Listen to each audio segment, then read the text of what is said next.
नमस्कार दोस्तों, स्वागत है सारे लोगों का। उम्मीद करते हैं आप लोग खुश है, तंदुरुस्त है, मजबूत है। अभी अभी एक पूरे बिहार में भूचाल मची हुई है।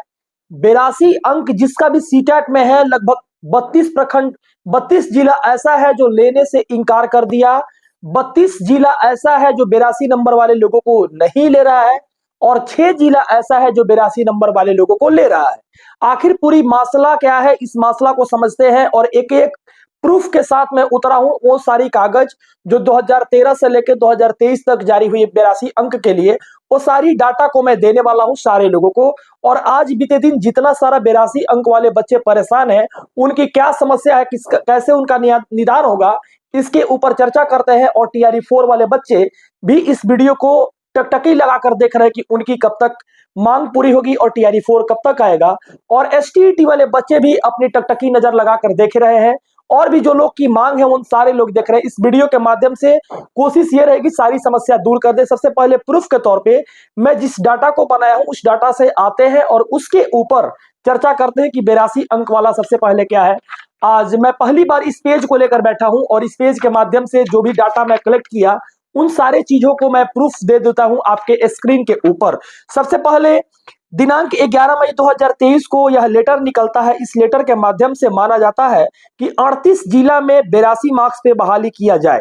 मतलब एक लेटर निकाला जाता है और 82 नंबर के लिए, और वो दिन उस समय 82 मार्क्स जो लाते थे 2 अंक मेघा नहीं बनता था, जो 90 लाते थे उनको 2 अंक मेघा बनता था।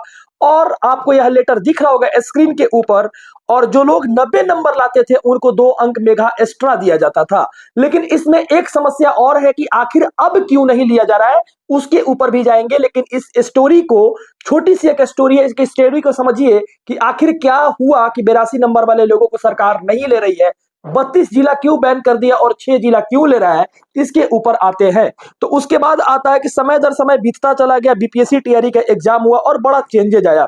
टीआरई 1 में 82 नंबर वाले को श्रेय दिया गया, चाहे वो बिहार से हो या दूसरे राज्य से हो। लेकिन क्या यह हो सकता है कि आगे इस विषय वस्तु पर जान सके, समझ सके कि क्या टीआरई 3 में भी इसको मौका मिलेगा या नहीं मिलेगा, क्योंकि टीआरई 2 वाले को भी क्या प्रॉब्लम आई थी, क्या इंडिकेशन था, इस पर भी चर्चा करते हैं और देखते हैं। शिक्षा विभाग दूसरे तरफ से इस लेटर को निकलवाना था 18 अप्रैल 2024 को।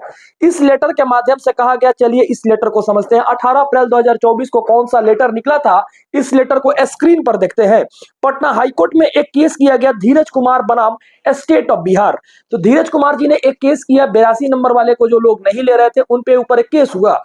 तो स्टेट ऑफ बिहार के ऊपर जो केस होता है धीरज कुमार द्वारा किया जाता है, और उसके बाद केस के बाद जो निष्कर्ष सामने आया, जो केस लड़े धीरज जी ने, उसका निष्कर्ष जो सामने आया, इस केस को देखते हैं। पटना हाईकोर्ट द्वारा केस नंबर में मिला CWJC नंबर 17306 17306/2023। धीरज जी ने केस लड़ा और इसमें इस केस के माध्यम से यह निष्कर्ष निकलकर सामने आता है। इस केस का सबसे पहले एक जो आउट क्लिप्स है, उस आउट क्लिप्स को मैं बताता हूं कि इस केस का जो निर्णय था, निष्कर्ष था। सबसे पहले मैं आपको स्क्रीन के ऊपर इस केस को दिखा देता हूं जो इसका निष्कर्ष आया था। उसमें इस केस के माध्यम से पटना हाईकोर्ट ने 82 अंक लाए जाने वाले जो भी प्रतिनिधित्व है उसको 54.66% मानी, जो कि 55% प्रसारित नहीं किया जाता है, और उन लोग को बहाली में हिस्सा लेने की मौका नहीं दी जाएगी। ये बात पटना हाईकोर्ट के द्वारा किया गया था, और ये पटना हाईकोर्ट इस बात को भी इंप्लीमेंट की थी कि केस नंबर 17306/2023 में। लेकिन यह बात यहीं पर नहीं रुकती है। पूरे बिहार के बच्चे कहते हैं कि ये लेटर निकला था, तो ये लेटर जो भी है आपको मैं बता देता हूं कि 28 अप्रैल 2024 का पहले जितने लोग सीटेट कैंडिडेट थे 82 नंबर वाले, पटना हाईकोर्ट के द्वारा उन लोगों को उत्तीर्ण माना जाता था। लेकिन 23 अप्रैल 2024 को जब ये लेटर निकलता है, पटना हाईकोर्ट का जो रिजल्टेंट आता है, उस रिजल्टेंट के माध्यम से पटना हाईकोर्ट के द्वारा 82 नंबर वाले को 54.66% माना गया है धीरज कुमार जी के केस में। और इस केस का निष्कर्ष यही निकल कर आया कि 55% नहीं हो पा रही है, जिस कारण से इनको बहाली में मौका नहीं मिलेगा। लेकिन एनसीटी के द्वारा एक लेटर निकाला गया था, वो लेटर में कहा गया था कि 82 नंबर जो है वो क्वालिफाइड है। तो एक बात आपको एनसीटी के ऊपर भी आते हैं, लेकिन इसका निष्कर्ष मैं पूरा बता देता हूं। इस 8 नंबर पॉइंट को मैं देखता हूं, जो जजमेंट में ये आपके सामने स्क्रीन के ऊपर ये जजमेंट है। 8 नंबर पॉइंट को देखते हैं। इसमें कहा गया है कि इस पॉइंट में यह बात कहा गया है कि जो भी अनुसूचित जाति जनजाति है, उसके साथ साथ आर्थिक रूप से पिछड़ापन का लोग जो ईडब्ल्यूएस महिलाएं जो ईडब्ल्यूएस में 82 लाती थी वो, उसके साथ साथ आपको बता देता हूं पिछड़ा वर्ग, अति पिछड़ा वर्ग, ओबीसी, ईबीसी, BC1 BC2 वाले लोग 82 नंबर जो भी लोग लेकर आते हैं वो अहर्ता के लायक नहीं है। यानी 82.5 मार्क्स अगर आपका आता है तब आप अहर्ता के लायक हैं। यानी 8 नंबर पॉइंट में इस बात को कहा गया है। लेकिन 9 नंबर पॉइंट में यह कहा गया है कि सीटेट में अगर 82 मार्क्स 55% को फॉलो नहीं करता है, 82.2 मार्क्स या 83 मार्क्स ही कंप्लीट माना जाएगा। वो पटना हाईकोर्ट का जजमेंट में कहा गया था। आप जजमेंट भी देखें 173/06/2023 जो जजमेंट थी धीरज कुमार जी का, उसका जजमेंट में यह बात लिखा हुआ है। लेकिन यहां पर एक बात को लिखा हुआ है, मैं आज इस बात को जो कि माना जाएगा, अगर आपका मार्क्स 82 नंबर है, यह सीटेट बहाली के प्रधान के प्रतिकूल होगा, अनुकूल नहीं होगा बल्कि प्रतिकूल होगा, इस बात को माना गया था। और सरकार जब जजमेंट निकाली थी उसमें इस बात को इंप्लीमेंट की थी और इस लेटर में 24 अप्रैल के लेटर में इस बात को कही थी कि आपका जो बहाली है, यानी जो लोग 82 नंबर लेके आए हैं, ये बहाली के प्रतिकूल होगा, अनुकूल नहीं होगा। आखिर ये सारी जो बातें हैं वो टीआरई 3 में 82 अंक वाले आखिर क्यों नहीं आए, किस लिए नहीं आए? एक मैं आपको बात बताता हूं। अगर कोई कहता है कि आप 82 नंबर वाले लोगों को सपोर्ट नहीं करते हैं, तो मैं इस लेटर को, जो चीज मैंने लिखा था, इसको स्क्रीन पर लगा देता हूं और इसको टेलीग्राम चैनल पर भी दे देता हूं। आप वहां से जाकर टेलीग्राम ग्रुप ज्वाइन करके आप वहां से भी आप देख सकते हैं। इस लेटर को मैंने खुद हाथ से लिखकर इस चीज को बनाया और बनाने के बाद एक बात मैं बोलने वाला हूं कि जो धीरज जी का केस था 2024 अप्रैल में जो निकली हुई थी, जिसका जजमेंट नंबर भी बताया, CWJC नंबर भी बताया, आप ये बताइए कि एस्टेट भी 50 नंबर का 150 नंबर का होता है, यानी 74.9 नंबर जिसका एस्टेट में आया है वो डिस्क्वालीफाइड है। अभी मतलब हमने देखा इन सारी चीजों को और इन जजमेंट को भी देखा, तो सरकार का मानना यह है कि अगर मानेंगे तो एस्टेट में भी मानेंगे और सीटेट में भी मानेंगे। लेकिन जब सरकार के तंत्र से जाकर सचिवालय में इस बात को मैं पता किया कि सर 82 नंबर वाले बहुत परेशान है, उनके लिए कुछ लेटर निकाला जाए, तो सरकार के जो लोग हैं वो लोग ये बात को कहते हैं कि देखिए लेटर मैं कैसे निकालूं, क्योंकि ये CWJC नंबर जो धीरज कुमार जी का केस है 24 अप्रैल महीना में जो केस था, जो आपको CWJC नंबर दिए उसको इंप्लीमेंट करके देख लीजिए। ये तो पटना हाईकोर्ट के प्रतिकूल कहे जाने की बात कही गई है और प्रतिकूल कहे जाने पर पटना हाईकोर्ट ने जब आदेश हमको दे दिया, अगर आपके पास कोई कोर्ट का आदेश है तो आप लेकर आइए, मैं अनुकूल कर देता हूं उसको। तो आप क्या कीजिए, जाकर कोर्ट से आदेश लेकर आइए, फिर लेटर निकलेगा। तो सरकार भी कभी भी देखिए, पहले न्यायपालिका होता है फिर कार्यपालिका होता है।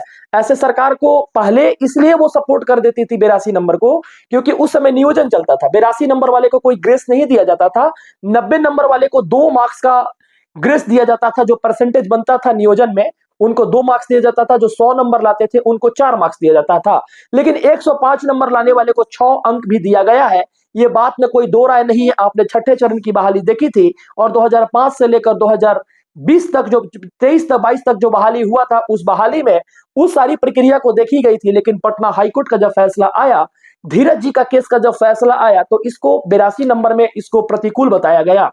लेकिन इस बात में हम और आप इस चीज को देखते हैं और समझते हैं कि बहुत सारे बच्चे ऐसे हैं जो कहेंगे कि आप सीटेट का सपोर्ट नहीं करते हो। हमने इस जजमेंट को दिखाया, इस बात को दिखाया, लेकिन सरकार इस बात पर बोल रही है कि अगर आप जजमेंट लेकर आते हैं, अगर पटना हाईकोर्ट इस बात को कहती है कि नहीं 82 नंबर वाले अनुकूल है, तो हम मान लेंगे। हमको मानने में क्या जा रही है? पहले से जो लोग कोर्ट नहीं गए थे तो हम बात तो मान ही रहे थे, लेकिन अब सरकार खुद हाईकोर्ट हमको डिसीजन दे दिया जिस कारण से हम नहीं मान रहे हैं। तो आने वाले समय में जो 82 मार्क्स वाले हैं, पता नहीं सरकार की क्या नीति रहेगी। और जो TRE 4 वाले बच्चे हैं वो लोग भी कह रहे हैं कि नहीं हम कोर्ट जाएंगे। बहुत सारे बच्चों का कहना है कि नहीं सीट कम हो रही है, हम कोर्ट जाएंगे। तो किसी का अपना स्वतंत्रता है, इस बात में हम नहीं बोल सकते हैं।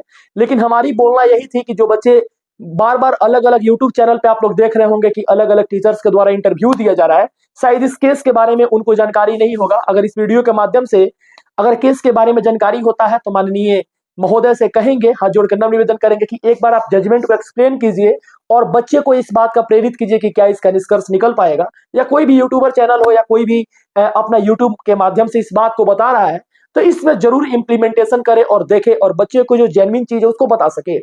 मैं यही कहूंगा सारे बंदों के लिए, जो भी आप लोग हैं, ये पटना हाईकोर्ट की जजमेंट थी और पता नहीं अब सरकार आगे इंप्लीमेंट कर रही है या नहीं कर रही है, या क्या सोच रही है सरकार, इसमें हमारा कोई कमेंट नहीं है। सरकार की सोच है, सरकार रखेगी या सरकार नहीं रखेगी। सरकार से जब हम लोगों ने बात करने का कोशिश किया तो सरकार ने अपना पलड़ा पटना हाईकोर्ट के ऊपर झाड़ दिया और बोला कि मैं लेटर नहीं निकाल सकता हूं और मैं नहीं दे सकता हूं, क्योंकि जो धीरज जी का जजमेंट है, इस जजमेंट का अनुपालन मैं कर रहा हूं।